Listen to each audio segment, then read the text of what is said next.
नमस्कार, IND mid session में आपका स्वागत है। मैं हूं मनोज सैनी और 5 बड़ी खबरों के साथ आपसे मुखातिब होंगे। इन खबरों में चर्चा होगी मध्य प्रदेश की ताजा राजनीति पर और खासकर राज्यसभा को लेकर जो सियासत गरमाई है उस पर भी हम कुछ बातें करेंगे, लेकिन साथ ही समझेंगे कि मध्य प्रदेश में और छत्तीसगढ़ में क्या चल रहा है। तो देख लेते हैं सबसे पहले आज की 5 बड़ी खबरें। शहादत को सलाम,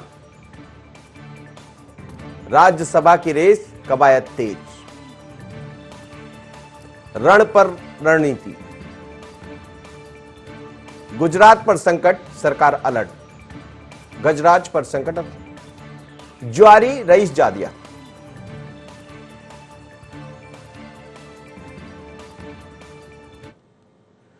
चलिए, तो आज भारत की सबसे बड़ी खबर यही है कि भारत और चीन के बीच में झड़प हुई और झड़प में 20 भारतीय सैनिकों के जवान शहीद हो गए।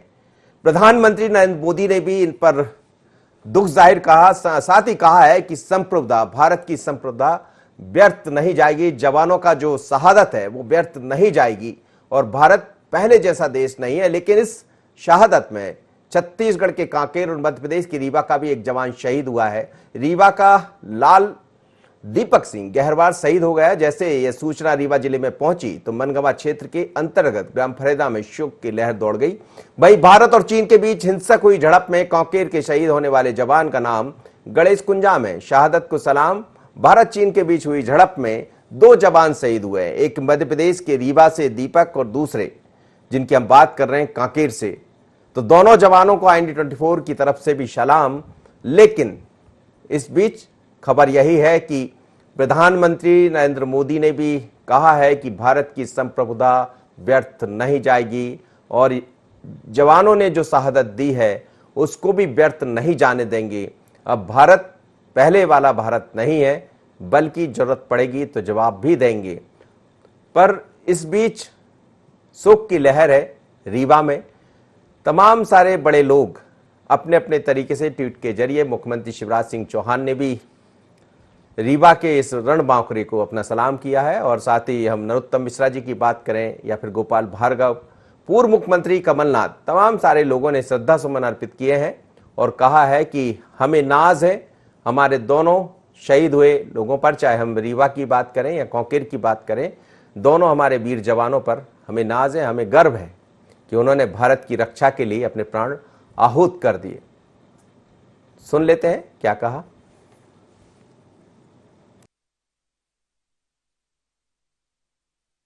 पापा है, उनका मम्मी है और एक बहन का शादी हो गया और दूसरा बहन जो है पुणे में है। हाँ, गणेश अकेला है, एकलौता लड़का है। 2011 लगभग में मैं 1 महीना पहले बात किया था। उसके बाद मैं कहीं दूसरा पोस्टिंग में जा रहा हूँ, चाचा करके बोले मेरे। उसके बाद और बात हुई? उसके बाद 1 महीना हो गया, मैं रोज के लगा रहा हूँ पर नहीं लग रहा पा रहा है, बात ही नहीं हो पा रहा है। बात नहीं हो पा रहा है। मतलब जो सूचना दिए है ना, तो आज के सूचना है कि आज के दिन में आ नहीं पाएंगे और कल ही शाम तक लाएंगे करके बोले। चलिए, तो जैसा कांकेर के जो जवान हैं जिन्होंने हिंदुस्तान के लिए अपनी प्राण आहूत कर दिए, उनके परिजन थे, वो कह रहे थे कि कई दिनों से उनको फोन लगा रहे, फोन पर बात नहीं हो पा रही थी। इसी तरह रीवा से भी खबरें आ रही है। मोदी सरकार ने 19 जून को सर्वदलीय बैठक भी बुलाई इस मुद्दे को लेकर कि आखिर क्या। लेकिन थोड़ी देर पहले भारत के प्रधानमंत्री ने अपने इरादे साफ कर दिए। सीधे रीवा चलेंगे और वहां के संवाददाता से बात करते हैं। सुशील चतुर्वेदी हमारे साथ जुड़ रहे हैं, सुशील से बात कर लेते हैं। सुशील, क्या कहेंगे, कब तक जो वीर जवान है इस रणबांकुरे पर हमें भी नाज है, कब तक इनका पार्थिव देह उस गांव तक पहुंचेगी? क्या खबरें आपके पास, और गांव में आप पहुंचे होंगे, गांव के लोगों के बीच में क्या चल रहा है? परिजनों को जो जानकारी मिली है वो बताया गया है कि शहीद जवान दीपक सिंह का जो पार्थिव शरीर है वो पहले इलाहाबाद कल आएगा, उसके बाद कल पहुंचने की संभावना है। उनके जो गृहग्राम है फरेदा, वहां पहुंचेगा। और उसके बाद जो शहीद जवान दीपक सिंह है वो उनका शरीर लोगों के दर्शन करने के लिए रखा जाएगा वहां पर। जी, लेकिन क्या गांव में किस शोक की लहर होगी? खासकर माता पिता और उनके परिवार के बारे में भी जानना चाहेंगे आपसे। बिल्कुल मनोज जी, आपको बताना चाहेंगे माता पिता का बुरा हाल है। आपको बता दें, उनके पिताजी को जब से ये जानकारी लगी है कि उनका पुत्र इस दुनिया पे नहीं रहा, उनका बेटा इस दुनिया में नहीं है और दुश्मनों से लड़ाई लड़ते हुए शहीद हो गया है, उस समय से उन्हें अपने बेटे पे गर्व तो जरूर है, लेकिन एक पिता का कलेजा, एक माँ का टुकड़ा आज इस जीवन से चला गया। निश्चित तौर में पूरे गांव की बात करें तो पूरे गांव में शोक की लहर है, मातम का माहौल है। जी, आपको बताते हैं कि जिस तरीके से ये पूरी घटना हुई है, लोगों में रोष भी देखा जा रहा है मनोज जी। बिल्कुल ठीक है, धन्यवाद सुशील आपका, आप मेरे साथ जुड़े। लेकिन खबरें ऐसी भी है कि कुछ दिन पहले ही जो वीर जवान है उनका विवाह हुआ था और घर में सभी लोग इंतजार कर रहे थे कि जल्द वो लौटेंगे, लेकिन अब उनकी पार्थिव देह वहां उस गांव में पहुंचेगी और गांव के लोग इंतजार कर रहे हैं। हम सब भी उन्हें श्रद्धासुमन अर्पित करते हैं, दोनों रणबांकुरों को। अगली खबर की तरफ हम बढ़ेंगे तो मध्य प्रदेश की 3 सीटों पर राज्यसभा चुनाव है। बीजेपी डिनर डिप्लोमेसी के जरिए अपने विधायकों को एकजुट करने की रणनीति बना रही है। विधानसभा में जो आंकड़े हैं उसके हिसाब से कांग्रेस 1 सीट जीतेगी और बीजेपी 2 सीट जीतने वाली है। बीजेपी का जीत का दावा भी है कि बीजेपी के पास 107 विधायक हैं। ऐसे में दोनों सीट जीतने के लिए बीजेपी को 104 विधायकों की आवश्यकता होगी, जो आसानी से उसके पास मौजूद है। बावजूद इसके बीजेपी अपने विधायकों को एकजुट करने की मशक्कत कर रही है। बीजेपी ने इसके लिए डिनर डिप्लोमेसी का रास्ता अख्तियार किया है। और कैसा होगा ये डिनर, जरा सुनते हैं नरोत्तम मिश्रा जी ने क्या कहा था।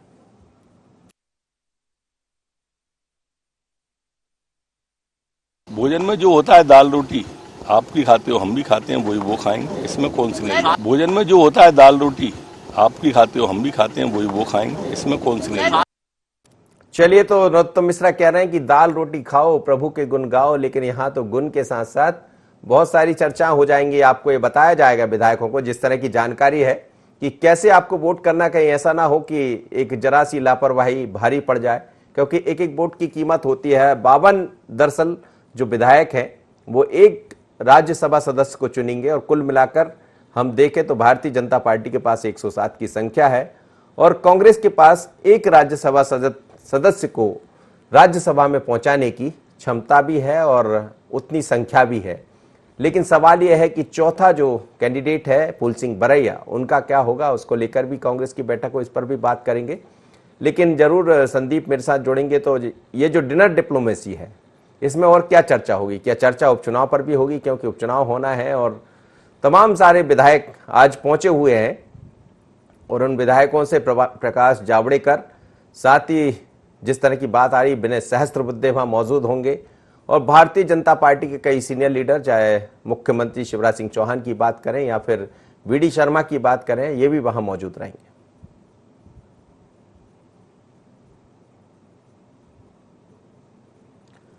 तो डिप्लोमेसी दिख रही है, डिनर डिप्लोमेसी, डिनर पर चर्चा और भारतीय जनता पार्टी के अंदर ऐसी तमाम तरह की कवायदें देखने को मिल रही है। कई सारे लोग भारतीय जनता पार्टी का दामन थाम रहे हैं। आज भी सुवासरा से कुछ लोग पहुंचे और उन्होंने बीजेपी का दामन थाम लिया।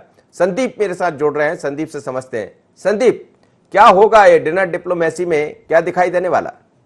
बिल्कुल, आज शाम को डिनर डिप्लोमेसी होने जा रही है। भारतीय जनता पार्टी के विधायक पहुंचेंगे यहाँ पर और लजीज खानों के साथ यहाँ पर राज्यसभा चुनाव को लेकर के और विधानसभा चुनाव को लेकर के यहाँ पर बातें होने जा रही हैं। भारतीय जनता पार्टी, संदीप आप कह रहे हैं कि व्यंजनों के साथ होगा और नरोत्तम मिश्रा जी ने धड़कनें बढ़ा दी होंगी, उन्होंने कहा दाल रोटी खाने वाले हम लोग। बिल्कुल, देखिए दाल रोटी तो एक कहावत है, लेकिन अगर हम कहें तो जिस तरह से अभी वहां का नजारा भी देख करके आए हैं तो वहां नाना प्रकार के व्यंजन देखने को मिलेंगे। शाम को कुछ देर बाद खुशबू भी आनी शुरू हो जाएगी और उसी के बहाने, जैसे कहते हैं कि पेट के बहाने बहुत सारी चीजें हो जाती हैं, तो यहाँ पर आज थाली लगेंगी, नाना प्रकार के व्यंजन लगेंगे और फिर वहां पर तरह तरह की राजनीतिक बातें होंगी, कूटनीतिक बातें होंगी। भारतीय जनता पार्टी के करीब करीब सभी वरिष्ठ नेता यहाँ पर आज मौजूद रहेंगे। मुख्यमंत्री शिवराज सिंह चौहान चौहान, प्रदेश अध्यक्ष BD शर्मा, केंद्रीय मंत्री प्रकाश जावड़ेकर और राष्ट्रीय उपाध्यक्ष पंत मौजूद रहेंगे और उनके बीच यहाँ पर भारतीय जनता पार्टी के विधायकों को राज्यसभा चुनाव के बारे में जानकारी दी जाएगी। जिस तरह से पहले तत्कालीन सरकार में हो चुकी हुई है, क्रॉस वोटिंग हुई है, वो उसकी पुनरावृत्ति यहाँ पर न हो, उसको लेकर के यहाँ पर एक बार फिर से विधायकों से 1-to-1 बात की जाएगी। क्योंकि आज और कल का एक लंबा सेशन है। आज एक बार यहाँ पर 1-to-1 बात होगी, फिर उसके बाद कल फिर से एक बार शाम को डिनर होने जा रहा है, कल फिर से बातें होंगी। कल पूरा एक तरह से कल पूर्वाभ्यास भी कराया जाएगा यहाँ पर चुनाव का, ताकि किसी भी तरह से वोटिंग में दिक्कत ना हो। जो नए विधायक हैं उनको कहीं दिक्कत हो सकती है, तो एक तरह से एक बार पूरा यहाँ से कहीं ना कहीं प्रोसीजर सिखाया जाएगा उन्हें और बताया जाएगा। तो एक लंबी यहाँ पर रणनीति तैयार की जाएगी। जी, तो ये माना जाए कि व्यंजनों के साथ सब कुछ हो जाएगा, इसमें उपचुनाव की चर्चा भी हो जाएगी और राज्यसभा की, जैसा आप कह रहे हैं कि प्री पोलिंग एक तैयारी जो होती है वो भी हो जाएगी। और क्या ये मान लिया जाए कि इसमें कुछ और भी होगा, क्योंकि तीसरी सीट पर चर्चा खूब है, दलित वाली जो सीट है उस पर भी चर्चा खूब है, लेकिन इसमें कहीं कोई रणनीति तो नहीं बना रही भारतीय जनता पार्टी? देखिए, रणनीति तो बिल्कुल इस बात में कोई शक नहीं, क्योंकि जैसे कि भारतीय जनता पार्टी रणनीति बनाने में माहिर मानी जाती है। और जब भी जैसे कि हमेशा आमतौर पे हम लोग भी कहते हैं कि एक चुनाव निपटाने के बाद तुरंत भारतीय जनता पार्टी अगले चुनाव की तैयारी में जुट जाती है। तो यहाँ पर इस बात में कोई शक नहीं। पहला इनका जो क्वार्टर फाइनल है, तो जिसको क्वार्टर फाइनल हम मान सकते हैं या सेमीफाइनल कहें तो जिसको राज्यसभा कहा जा रहा है, उसके बाद फिर फाइनल कह सकते हैं हम उपचुनाव को। तो यहाँ पर एक बड़ी रणनीति तैयार करनी है, उसी की पूरी कवायद चल रही है। लगातार अभी भारतीय जनता पार्टी कार्यालय में नेताओं का आना अभी से शुरू हो चुका है। अभी बड़ी संख्या में कार्यकर्ताओं को वहां पर ज्वाइन कराया गया है। आप दोनों तरह की खुशबू लेते रहिए, व्यंजन की खुशबू भी लेते रहिए। और जो राजनीति चलती है, कई दफा राजनीति से बड़ी बड़ी खबरें निकल आती है, तो उस पर भी ध्यान बनाए रखिए और उन सूत्रों से अपनी खुशबू का जायजा लेते रहिए। हो सकता है कोई बड़ी खबर आपके हाथ लग जाए। मध्य प्रदेश से चूंकि चर्चा राज्यसभा की चल रही है, तो भारतीय जनता पार्टी यहां डिनर दे रही है। वहीं कांग्रेस ने आज दिन में ही बैठक कर ली। 19 जून को राज्यसभा के 3 सितंबर होने वाले चुनाव को लेकर राजनीतिक दल भाजपा और कांग्रेस सक्रिय हो गए। जैसा हम आपसे कह रहे हैं, राज्यसभा चुनाव से ठीक पहले दोनों पार्टियों ने अपने अपने विधायकों की बैठक बुलाई है। पीसीसी चीफ और पूर्व मुख्यमंत्री कमलनाथ के निवास पर कांग्रेस विधायक दल की बैठक हुई। रण पर रणनीति, राज्यसभा चुनाव को लेकर मंथन हुआ और कांग्रेस विधायक दल की बैठक में पीसीसी चीफ कमलनाथ की मौजूदगी में प्रदेश प्रभारी मुकुल वासनिक भी पहुंचे। साथ ही दिग्विजय सिंह भी वहां नजर आ रहे हैं। आप ये देखिएगा, ये तस्वीरें हैं अंदर की। हालांकि आजकल मीडिया का प्रवेश थोड़ा सा वर्जित है, ऐसी जगह बुलाते नहीं। लगता है कि कहीं ऐसा ना हो कि कुछ संक्रमण लेकर आ जाए, लेकिन संक्रमण तो कहां से आता है ये पता नहीं। समझना पड़ेगा इसको कि चेहरे पर मास्क लगाइए और सोशल डिस्टेंस का पालन कीजिए। और यहां सोशल डिस्टेंस दिखाई दे रहा है। जरा सुनते हैं क्या कहना है कांग्रेस नेताओं का बैठक के बाद। जानबूझकर दमनकारी नीति से जो है वो मुकदमे दर्ज किए जा रहे हैं। फिर से रेत माफिया फिर से सक्रिय हो गया, शराब माफिया फिर से सक्रिय हो गया, माफियाओं का राज शुरू हो गया। उन सब के बारे में एक रणनीति भी बनेगी और कैसे संघर्ष करना है उसके बारे में चर्चा करेंगे। हम आया तो शानदार माहौल है, धोखेबाजों के खिलाफ लोगों में उत्साह है, जो पैसे लेके गए हैं उसके खिलाफ उत्साह है और गद्दारों के खिलाफ उत्साह है। ये काम करेगा।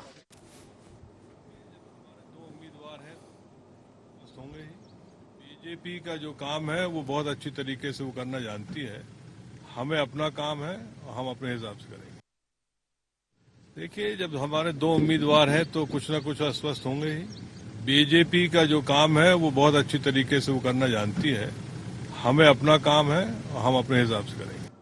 चलिए, अजय सिंह भी मान रहे हैं कि बीजेपी को अपना काम बहुत अच्छे तरीके से करना जानती है। अब क्या जानती है तो अजय सिंह समझ रहे होंगे, क्योंकि 22 लोग कांग्रेस की भारतीय जनता पार्टी में शामिल हो गए और इसी को लेकर अब बैठ के चल रही है। क्योंकि 22 सीटों पर उपचुनाव होना है, 24 सीटों पर उपचुनाव होना है। उससे पहले सेमीफाइनल राज्यसभा में देखने को मिलेगा, लेकिन लगभग तय है कि दिग्विजय सिंह वरीयता के आधार पर राज्यसभा पहुंच जाएंगे। आकाश इस वक्त जुड़ रहे हैं, मीटिंग में शामिल हुए थे। आकाश, क्या कहेंगे, किस तरह की रणनीति तैयार हुई है? जब विधायकों से आपकी बात हुई, बाहर जो नेता निकल कर आए, क्या कह रहे थे, किस तरह की रणनीति तैयार हुई है? देखिए, 22 सीटों पर उपचुनाव होना है। 24 सीटों पर उपचुनाव होना है। उससे पहले सेमीफाइनल राज्यसभा में देखने को मिलेगा, लेकिन लगभग तय है कि दिग्विजय सिंह वरीयता के आधार पर राज्यसभा पहुंच जाएंगे। आकाश इस वक्त जुड़ रहे हैं, मीटिंग में शामिल हुए थे। आकाश, क्या कहेंगे, किस तरह की रणनीति तैयार हुई है? जी बिल्कुल, सीधे तौर पर अगर बात करें मनोज जी, तो कांग्रेस विधायक दल की बैठक में एक सीट को लेकर तो कांग्रेस ही आश्वस्त है, लेकिन दूसरी सीट को लेकर अब कांग्रेस में निराशा जरूर है। लेकिन कांग्रेस को अभी भी ये उम्मीद है, जिस तरीके से या ये उम्मीद दिखाने की कोशिश की जा रही है कि जो दूसरी सीट है जिस पर फूल सिंह बरैया जो है उम्मीदवार हैं, उस सीट को भी कांग्रेस ही जो है भगवान भरोसे जीत सकती है। जिस तरीके से कई नेताओं से, कई विधायकों से, पूर्व मंत्रियों से हमने इसको लेकर बातचीत की, तो उनका साफ तौर पर कहना था कि अभी भी बीजेपी खेमे के जो विधायक हैं वो जो है कांग्रेस के। आकाश, अपना माइक ठीक कीजिए, हम लगातार ये कहते रहे और इसको ठीक कर लीजिए तो बेहतर सुनाई पड़ेगा। और दरअसल जैसा आकाश बता रहे, फिर से मैं जुड़ूंगा, आकाश से बात करूंगा और समझूंगा पूरे उसको कि आखिर क्या चल रहा है। लेकिन दरअसल प्रभारी जो कांग्रेस के हैं मुकुल वासनिक, वो पहुंचे हुए हैं और बैठक में शामिल हुए। बैठक के बाद जैसा आप अजय सिंह को सुन रहे थे, साथ ही ब्रजेंद्र राठौर को सुन रहे थे, बहुत उत्साह से दिखाई दे रहे थे ब्रजेंद्र राठौर, लेकिन क्या अंदर भी इतना उत्साह है, ये समझना पड़ेगा। आकाश, अपनी बात पूरी कीजिए। जी बिल्कुल मनोज जी, जैसे कि मैं कह रहा था कि कांग्रेस विधायक दल की बैठक संपन्न जरूर हो गई है, राज्यसभा चुनाव को लेकर रणनीति भी बनी है, लेकिन कांग्रेस को भी अब ये लगने लगा है कि एक ही सीट जो है कांग्रेस जीत पाएगी। लेकिन जो कांग्रेस के जो नेता हैं, जो विधायक दल की बैठक से बाहर निकले, उन्होंने साफ तौर पर इस बात को कहा है कि दूसरी सीट पर भी जो है कांग्रेस जंग लड़ेगी और कांग्रेस को उम्मीद है कि जो बीजेपी से नाराज विधायक हैं वो कांग्रेस के खेमे में या फूल सिंह बरैया को जो है जीत के लिए वोट दे सकते हैं। लेकिन क्रॉस वोटिंग जैसी संभावना अब बीजेपी में नहीं दिखती कि कोई बीजेपी का विधायक सत्ता के विरोध में जाकर यहां पर राज्यसभा चुनाव में फूल सिंह बरैया को जो है, फूल सिंह बरैया के पक्ष में जो है मतदान करेगा। ये तो दिल बहलाने के लिए कांग्रेस का ख्याल है, लेकिन मुख्य रूप से अगर हम बात करें तो राज्यसभा चुनाव के अलावा उपचुनाव को लेकर जो है विधायक दल की बैठक में पूरी रणनीति तैयार की गई है। अगर हम किसी भी कांग्रेस के जो पूर्व मंत्री रहे हैं या पूर्व नेता रहे हैं, उनसे जब हमने बात की है तो उन्होंने साफ तौर पर इस बात को कहा है कि उपचुनाव को लेकर जो है विचार मंथन बैठक में हुआ है कि और पूरी ताकत के साथ जो है 24 सीटों पर कांग्रेस जो है अपने प्रत्याशी न सिर्फ खड़े करेगी बल्कि जीत हासिल करेगी। तो जीत का रास्ता कैसे होगा, ये एक बड़ा सवाल है, क्योंकि कांग्रेस के नेता लगातार उपचुनाव की बात करते हुए यहाँ पर नजर आए हैं। और इसके अलावा अगर हम बात करें तो कोरोना को लेकर भी जो है कांग्रेस श्वेत पत्र लाने की मांग सरकार के सामने करने वाली है। चलिए ठीक है, इंतजार रहेगा और देखेंगे कि श्वेत पत्र के जरिए कांग्रेस क्या कहना चाहती है। लेकिन लगभग ये साफ हो गया है कि कांग्रेस भी अपनी रणनीति बना रही है। उपचुनाव को लेकर एक एक विधायकों से बात चल रही है और साथ ही ये भी देखा जा रहा है कौन किसके समर्थन में और कौन कौन किसका समर्थक कैसे कांग्रेस के साथ काम करेगा। कमलनाथ खुद निगाह बनाए हुए लगातार बैठकों का दौर जारी है, लेकिन उससे पहले राज्यसभा का एक सेमीफाइनल भी देखने को मिलेगा, जिस पर कांग्रेस का कहना है कि हम भी अपने स्तर पर तैयार है, भारतीय जनता पार्टी अपने तरीके से तैयारी करती है। मध्य प्रदेश के बाद अब छत्तीसगढ़ चलेंगे, क्योंकि राजनीति से जुड़ी हुई खबर, यदि यहां बैठक चल रही है तो छत्तीसगढ़ में भी बैठक चल रही है। छत्तीसगढ़ में बैठक चलने का मामला दूसरा है। दरअसल यहां जो बातें कही जा रही है, उनके निवास पर आज मुख्यमंत्री के निवास पर चर्चा हुई, आवश्यक बैठक बुलाई गई। उन्होंने राज्य में वन्य प्राणियों के संरक्षण को लेकर सवाल जो सामने आ रहे हैं उस पर चर्चा की मंत्रियों से और आवश्यक निर्देश दिए। बैठक में वन मंत्री मोहम्मद अकबर, गृह मंत्री ताम्रध्वज साहू के साथ मुख्यमंत्री के अपर मुख्य सचिव सुब्रत साहू, सचिव सिद्धार्थ कोमल परदेसी बैठक में शामिल हुए और उन्होंने चर्चा की। क्या कहा, जरा सुनते बैठक के बाद। कुलेश्वर हमारे संवाददाता जोड़ रहे हैं छत्तीसगढ़ से, उनसे समझ लेते हैं।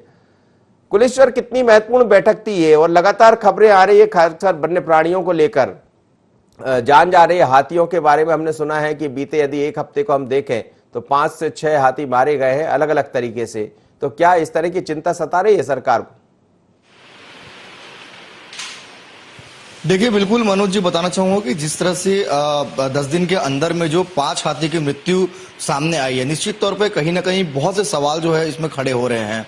साफ तौर पे हम कल जब वन मंत्री मोहम्मद अकबर से जब इस पूरे मामले में बात की तो मोहम्मद अकबर जो है उनका साफ तौर पे कहना था कि इसमें कहीं भी वन विभाग के अधिकारियों की लापरवाही सामने नजर नहीं आ रही। तो आखिर लापरवाही किसकी है? लाखों रुपए करोड़ों रुपए खर्च किया जाता है इसके लिए, वन प्राणियों को संरक्षण के लिए, लेकिन जब ऐसा दृश्य सामने आता है तो निश्चित तौर पर अपने अपने एक सवाल खड़े होता है।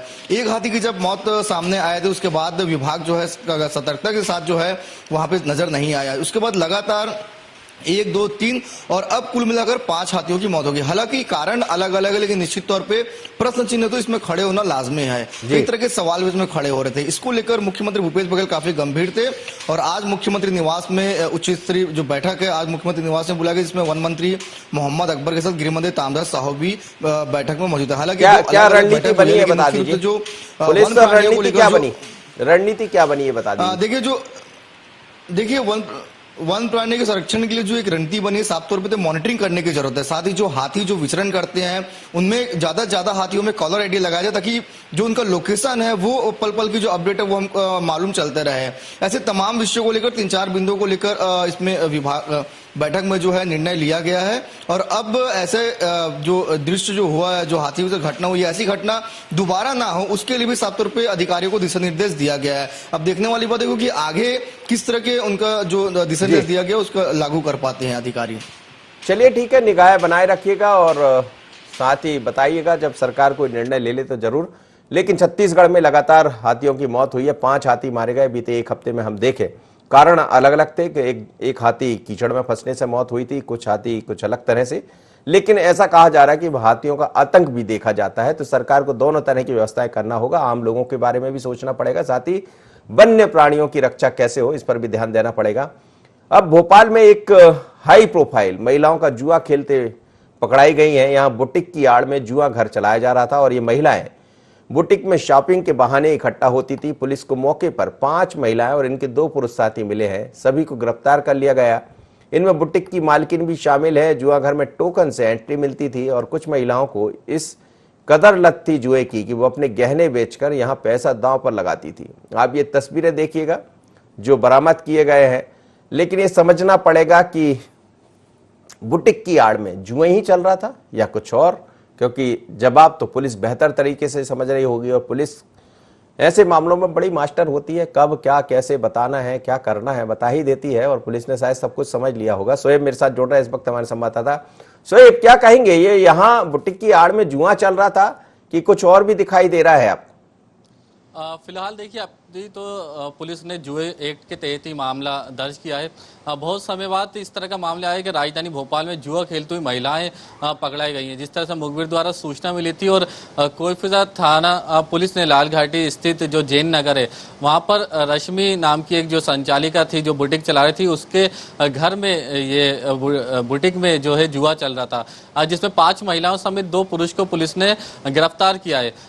इतना ही नहीं, सीसीटीवी भी वहां पर लगा हुआ था और बताया जा रहा है कि ये जुआ काफी दिनों से चल रहा था और जब पुलिस या किसी तरह की भनक उनको लगती थी तो सीसीटीवी में देखकर वो सब बंद कर दिया करती। लेकिन मुखबिर द्वारा जब सूचना पुख्ता दी गई और उसके बाद छापेमार कार्रवाई की गई तो देखा गया वहां पर 5 महिलाएं और जो 2 पुरुष थे वो फिलहाल वहां पर जुआ खेलते हुए पाए गए। इस पूरे मामले की जांच भी यहाँ पर की जा रही है। अनैतिक गतिविधियां भी क्या इस बुटीक के में चल रही थी तो इसकी जांच चल रही है। फिलहाल जिस तरह से जो 15,000 की राशि भी इन महिलाओं के पास से पुलिस ने बरामद की है, जिस तरह से ये जो महिलाएं पकड़ाई है सोएब, इसमें हाई प्रोफाइल महिलाएं हैं ये सब या कुछ और भी है, मतलब बिजनेस से जुड़ी हुई महिला थी या कुछ अधिकारी वर्ग की महिलाएं, ऐसे कुछ भी है? देखिए चौंकाने वाली बात यह है कि इसमें पारिवारिक घरों की जो महिलाएं हैं, जिस तरह से जो घरों में हैं वो महिलाएं भी इसमें शामिल है। कुछ महिलाएं थी जिसमें जो जिस तरह से जो बुटीक संचालक थे उनके साथ जो काम करती थी, इसके अलावा जो पुरुष थे वो किराने का सामान सप्लाई करने का काम करते थे। अब पुलिस इस पर पूरी कार्रवाई कर पूछताछ भी यहाँ पर कर रही है कि और किसी मामलों में तो जो महिलाएं हैं या पुरुष हैं लिप्त नहीं है। फिलहाल जिस तरह से अगर बात किया तो लाल घाटी, बेरागढ़ और राजीव नगर की ये महिलाएं रहने वाली बताई जा रही हैं। चलिए बहुत बहुत धन्यवाद सोएब आपका। और लेकिन पुलिस की नजर इन पर पड़ गई, अच्छी बात है। और पता नहीं जुआ के बहाने और क्या क्या इन घरों में चल रहा होगा। संभ्रांत परिवार की महिलाएं बताई जाती है, ऐसा कह रहे हैं, लेकिन संभ्रांत परिवार की महिलाएं यदि इस तरह जुए के अड्डे घरों में चलाने लगेगी बुटीक के बहाने तो फिर सवाल बहुत सारे खड़े हो जाते। शायद चिंता उन्हें भी बढ़ रही होगी जो बिजनेस के बहाने अपने काम पर चले जाते हैं और घर में महिलाएं जुआ खिलाती है। इस तरह हम 5 बड़ी खबरों को लेकर आपके साथ रूबरू होते हैं। इन खबरों में सियासत की बात होती है, इन खबरों में कुछ दिलचस्प खबरें होती है और छत्तीसगढ़ की खबरें भी हम आपको दिखाते हैं। तो मिड सेशन में फिर होगी आपसे मुलाकात। बने रहिए IND 24 पर। मुझे दीजिए इजाजत, नमस्कार।